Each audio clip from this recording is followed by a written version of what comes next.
What's up everyone? When you go vegan, you give up meat. You give up cheese and other dairy, you give up eggs, you give up leather and other animal skin clothing, you give up zoos and other non-vegan entertainment, and you might give up certain cosmetics or other products that are tested on animals. And despite all of this that you're giving up, the number one thing that I hear vegans say is that their only regret is not going vegan sooner. You sacrifice a lot as a vegan, and yet it's not a sacrifice at all. And I'll explain this in a bit, but first, let me welcome you to Vegan Yak, where I yak about all things vegan. I'm Walter, and if you're looking for more info about living a vegan lifestyle, then make sure you subscribe to the channel and hit that notification bell so that way next week, when another video comes out and I'm yakking about something else vegan, you'll be the first to know. For those of you that are vegan, watch the whole video, and you know what, let me know if you agree in the comments down below. Is veganism a sacrifice?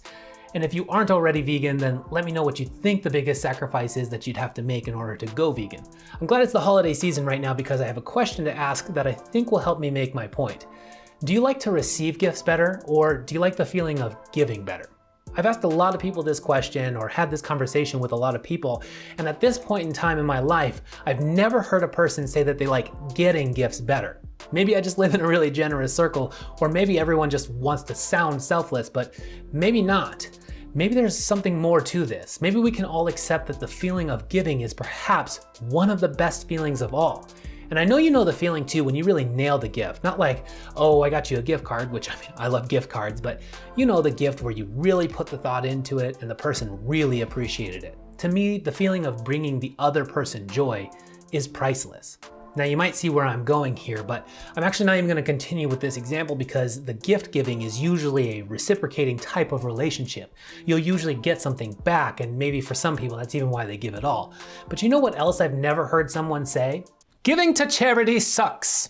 Nope, I've never heard that. Giving to charity is a situation where you know almost certainly that you won't be getting anything in return. I don't think people give to homeless shelters because they think that they'll be getting money or clothes or something in return. And I don't see people donating to food banks in hopes that they'll get a meal in return or something like that. Yet, even though it's a one-way street and you'll get nothing physical in return, you know the feeling that you'll have from making a positive impact.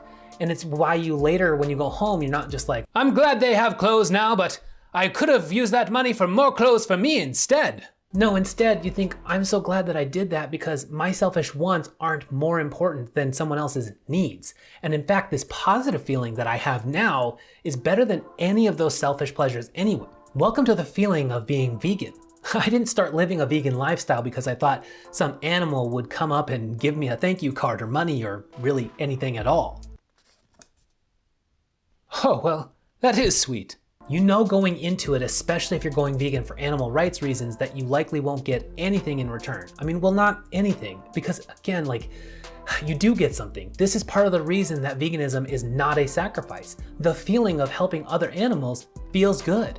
No, it actually feels amazing. Imagine that you saw a dog on the side of the road and it had like a broken leg, and you pulled over, you got the dog, you took him to the vet, and they nursed him back to health and they fixed his leg. How amazing would you feel for doing that? Pretty damn amazing, right? Every time that you see a video on the internet of an animal that's suffering and they get help, how do you feel? A dog being saved from a bad owner, a monkey or a koala being saved from a forest fire, an elephant or a rhino being saved from a poacher? How do those videos make you feel? This is how being vegan feels to me, and even better because there actually is even more selfish gain, when you live a vegan lifestyle than just the positive feeling of helping animals. And for the record, I don't think that you need these extra benefits because just the feeling of not hurting animals should be enough. But these other benefits still exist. Imagine the dog example again, but after you saved the dog and after the vet healed them, they also found out that he had a home. And it was a family that had been putting up missing posters everywhere looking for him. So now the dog has been returned and is healthy, and the family is happy because their suffering is also now lessened. That would make you feel pretty good, and that would be like icing on the cake, right? Well, living a vegan lifestyle benefits animals and other human beings too, from not causing pandemics or contributing to the end of an effective antibiotic era, to the industries not having to suffer from PTSD, or to freeing up resources that could go towards world hunger, or the list goes on and on. So now you get the positive feelings of helping animals and humans, and that feels hella good, but we're still not done. Now I have to start pushing this dog example to a pretty ridiculous story to keep up with the benefits of living a vegan lifestyle, but just roll with me. Imagine that you found out that the family who had the dog was just about to give up, and in their frustration, they were about to burn their own house down, and that they lived in a forest, so it was likely going to cause a wildfire and destroy some of the planet, as well as like the habitat for many other animals as well. So now because you saved the dog and brought him home in time, you also saved some of the planet too. I mean, that must be the icing on the cake. I like cake! Living a vegan lifestyle and eating a whole food plant-based diet is ideal for our environmental crisis. Animal agriculture causes up to 91% of our rainforest deforestation, uses 1/3 of our clean water supply, 45% of our ice-free land, and is the leading cause of habitat destruction, species extinction, water pollution, and one of the leading causes of greenhouse gas emissions. Eating a plant-based diet can also feed up to 14 times the amount of people, so it would not only use less land, but again could be part of the solution to world hunger. So again, living a lifestyle where I'm causing less animal suffering, less human suffering, and less environmental damage doesn't feel too bad. But I'm still not done. Now imagine that family that you returned the dog to wanted to like repay you somehow, and they were a family of doctors, so they agreed to help you with some of the health issues that you were facing or that you could face in the future. Okay, I know that this example is starting to get ridiculous, but hang in there. Now you're truly even getting like a real selfish benefit out of this. I mean, the reward of potentially better health now or in the future. I mean, that must be the icing on the icing on the icing on the cake. That's too much sugar! A whole food vegan diet provides benefits for heart disease, diabetes, obesity, and certain types of cancer and more. And although you can also potentially live the longest life as a vegan, you can also thrive, like many of the plant-based athletes that rave about their health as vegans. So hopefully you can see why I personally don't feel like veganism is a sacrifice at all. Because even though you do give up some stuff, you get so much more in return.